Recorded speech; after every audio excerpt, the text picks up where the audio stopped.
India gate में सबसे ज्यादा अगर किसी शहीदों का नाम है तो वो मुसलमानों का है। हम सब सावरकर के मानने वाले नहीं हैं। 100 से ज्यादा आलिम दीन को पेड़ में लटका दिया गया। तो ये देश कल भी हमारा था, आज भी हमारा है और मरते दम तक हमारा रहेगा। जब तक अंग्रेजों को भगाया नहीं जाता तब तक मुसलमान इस देश को आजाद करने के लिए जिहाद करते रहेंगे। और आखिरकार भारत के मुसलमानों ने अंग्रेजों के खिलाफ जिहाद किया तो हमारे उलमा कराम ने कहा है मरने को तैयार है, मिटने को तैयार है, लेकिन अंग्रेजों की जूती चाटने को तैयार नहीं है। और हमें किसी को भी देशभक्ति का सबूत देने की जरूरत नहीं है। अगर किसी को देशभक्ति चाहिए तो आज से 80 साल पीछे जाए और देखे अंग्रेजों से लड़ रहा था मुसलमान और जूता चाट रहा था सावरकर। अस्सलाम वालेकुम वरहमतुल्लाहि वबरकातुहू। आज से ठीक 80 साल पहले 15 अगस्त 1947 को हमारे देश ने आजादी पाई थी।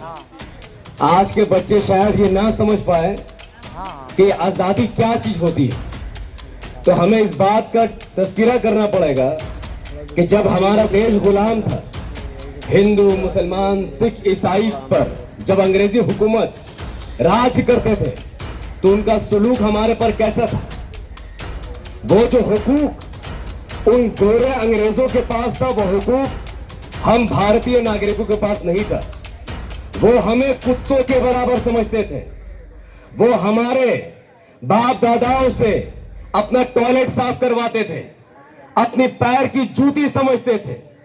यानी देश हमारा, जमीन हमारा, मिट्टी हमारा, दरिया हमारा, आसमान हमारा, लेकिन राज चलता था उन गोरे अंग्रेजों का। कई सालों तक हिंदू और मुसलमानों में लड़ाई लगवाकर अंग्रेजों ने इस आजादी को दबाए रखा। कभी हिंदुओं को मुसलमानों के खिलाफ उकसाया, कभी मुसलमानों को हिंदुओं के खिलाफ उकसाया और आपस में लड़ाते रहे और भारत में राज करते रहे।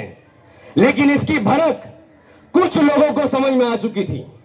मंगल पांडे ये बात समझ चुका था, अल्लामा फजल खैराबादी साहब ये बात समझ चुके थे और कई सारे हिंदुस्तान के रहनुमा ये बात समझ चुके थे कि धीरे धीरे 200 साल हो चुका है, लेकिन आज भी हमारे देश पर विदेशी ताकतों का राज खत्म होने का नाम नहीं ले रहा। तब इस देश के कुछ लोगों ने हिम्मत से काम लिया और उन्होंने इस देश को आजाद करने के लिए एक अज़म उठाया। तब पहली बार हमारे देश में जिन मदरसों का टारगेट किया जाता था, आज इन्हीं मदरसों से 1947 से पहले एक ऐलान हुआ कि इस देश में जब तक अंग्रेजों को भगाया नहीं जाता, जब तक इस देश को अंग्रेजों से पाक नहीं किया जाता, तब तक मुसलमान इस देश को आजाद करने के लिए जिहाद करते रहेंगे। और आखिरकार भारत के मुसलमानों ने अंग्रेजों के खिलाफ जिहाद किया, रेशमी रुमाल तहरीक की और कई सारे मूवमेंट उन्होंने चलाए और इस मूवमेंट का साथ भारत के महान हिंदू समाज ने दिया। तो 1947 से पहले जब हिंदू और मुसलमान आपस में मिले और अपने हक और हुकूक की लड़ाई लड़ने लगे, तब जाकर अंग्रेजों को समझ में आया कि अब इस देश को गुलाम नहीं बनाया जा सकता है, क्योंकि ये लोग आपस में नहीं बल्कि साथ मिलकर देश के लिए लड़ रहे हैं। आज 80 साल बाद हम इस देश में खुला सांस ले रहे हैं। हम सबको बराबरी का अधिकार है।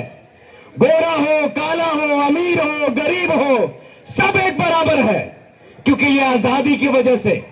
अगर 80 साल पहले हमारे बाप दादा वो लड़ाई नहीं लड़ते तो रब्बे काबा की कसम खाकर कहता हूं, आज भी भारत के लोग किसी अंग्रेज की गुलामी करते, किसी अंग्रेज की जूती साफ करते, किसी अंग्रेज का टॉयलेट साफ करते। ये एजुकेशन का राइट, ये हेल्थ का राइट, ये सांस हवा लेने का राइट हमारे पास नहीं था। तो हम सब आज के दिन सलाम पेश करते हैं उन मर्द मुजाहिदों को जिन लोगों ने देश के लिए कुर्बानी दी है। वो चाहते तो अपने घर में रहते, अपना बिजनेस संभालते, पैसे जमा करते, पर जिन लोगों ने इस देश को आजादी कराई है उन लोगों ने अपने पैसे भी लगाए हैं, अपने परिवार को कुर्बान किया है। 100 से ज्यादा आलिम दीन को पेड़ में लटका दिया गया सिर्फ इसलिए ताकि वो डर जाए।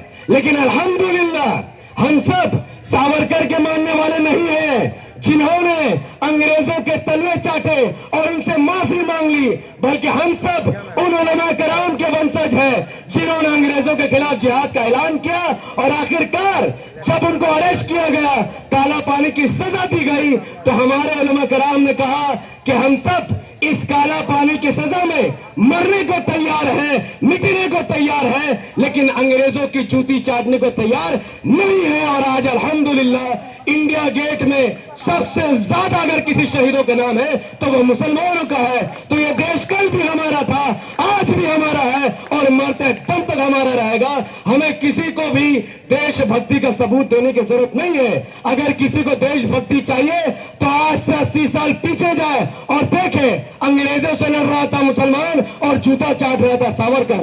बस यही मैं अपनी बात खत्म करता हूं। व आखिरु दवाना अनिल हम्दुलिल्लाहि रब्बिल आलमीन। अस्सलामु अलैकुम व रहमतुल्लाहि व बरकातहू। जय हिंद।